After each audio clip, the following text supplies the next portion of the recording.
तुझे कितनी बार समझाया है कि हमारे घर की लड़कियां घर से बाहर नहीं जाती। पिताजी, मेरा मटर पनीर खाने का मन कर रहा था, बस मैं इसीलिए सामान लेने बाहर गई थी। मुझे तो लगता है कि तेरे अंदर थोड़ी भी शर्म नहीं बची है। अरे घर में 2 वक्त की रोटी नसीब नहीं हो रही और तुझे मटर पनीर खाना है। हे भगवान, पता नहीं क्या होगा इस लड़की का। गुस्सा करते हुए उदित वहां से चला जाता है और उसके पीछे कामिनी भी वहां से चली जाती है। बेचारी हिना ये सब सुनकर बहुत दुखी हो जाती है और मन ही मन सोचने लगती है। हे भगवान, जमाना कहाँ से कहाँ जा रहा है, लेकिन मेरे घर वाले अपनी उन्हीं पुरानी दकियानूसी सोचों में अटके हुए हैं। मेरे दोनों भाइयों को तो इस घर में हर तरह की छूट है, वो चाहे जो भी करे, लेकिन मुझे ना तो घर से बाहर जाने की परमिशन है, ना ही दोस्ती करने की, और ना ही अपनी मर्जी का बनाकर खाने की। हे भगवान, मुझे तो इस घर में सुकून ही नहीं है। ना जाने मेरे जीवन में सुकून कब आएगा।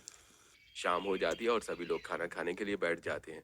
कामिनी, अमन और गोविंद दोनों को अपने हाथों से खाना परोसती है और कहती है, खा लो मेरे बच्चों, तुम दोनों को बहुत भूख लगी होगी, इसलिए आज मैंने तुम्हारी फेवरेट आलू गोभी की सब्जी बनवाई है। ये सुनकर हिना कहती है, माँ, मुझे भी थोड़ी और आलू गोभी की सब्जी दो ना। अरे दी तो थी थोड़ी सी, अभी मेरे बेटे खा लेंगे, उसके बाद ही दूंगी अब। हिना इंतजार करती रहती है लेकिन कामिनी सारी सब्जी अपने दोनों बेटे को खिला देती है। बेचारी हिना थोड़ी सी सब्जी में ही खाना खाकर उठ जाती है और अपने कमरे में जाकर रोने लगती है और अपने आप से कहती है, माँ, मेरे दोनों भाइयों को कितना प्यार करती हैं, लेकिन मुझे तो बेटी होने के नाते घर में कोई भी प्यार नहीं करता। क्या बेटियों की किस्मत में सिर्फ रोना लिखा होता है?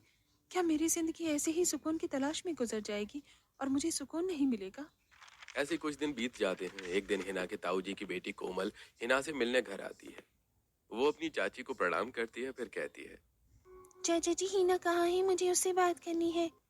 तभी हिना अपने कमरे से निकलकर बाहर आती है और कोमल को देखकर खुश होते हुए कहती है, अरे कोमल, तू कब आई ससुराल से? बस आज ही आई हूँ और कल चली भी जाऊंगी, सोचा तुझसे भी मिलाऊं। हाँ हाँ, वो तो ठीक है, लेकिन तू इतनी मुरझाई हुई क्यों दिख रही है? तेरे ससुराल में सब कुछ ठीक तो है ना? हाँ, सब ठीक है, चल अंदर चलते हैं, बातें करेंगे। अब हिना कोमल के साथ अपने कमरे में जाती है। तब हिना उससे कहती है, कोमल, तू कितनी लकी है ना, हमारे मायके में लड़कियों पर इतनी बंदिशें हैं। कम से कम ससुराल जाकर तुझे सुकून तो मिला होगा। नहीं ही ना, शायद हमारी किस्मत में सुकून है ही नहीं। क्या हुआ, जीजा जी अच्छे नहीं है क्या?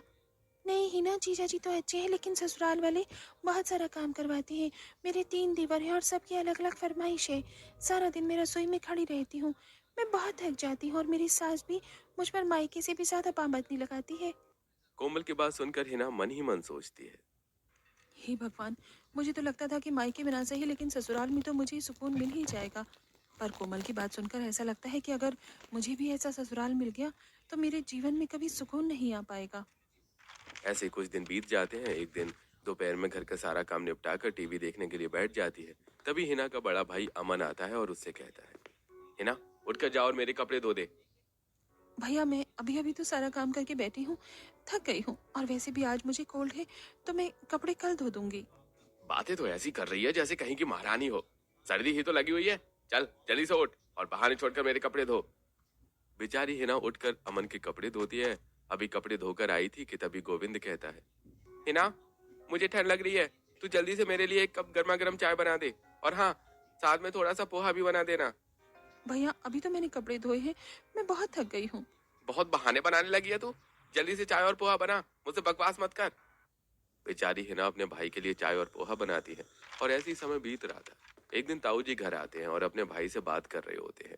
तभी हिना उन दोनों को चाय लाकर देती है। ताऊ जी चाय पीते हुए उदित से कहते हैं, अरे भाई उदित,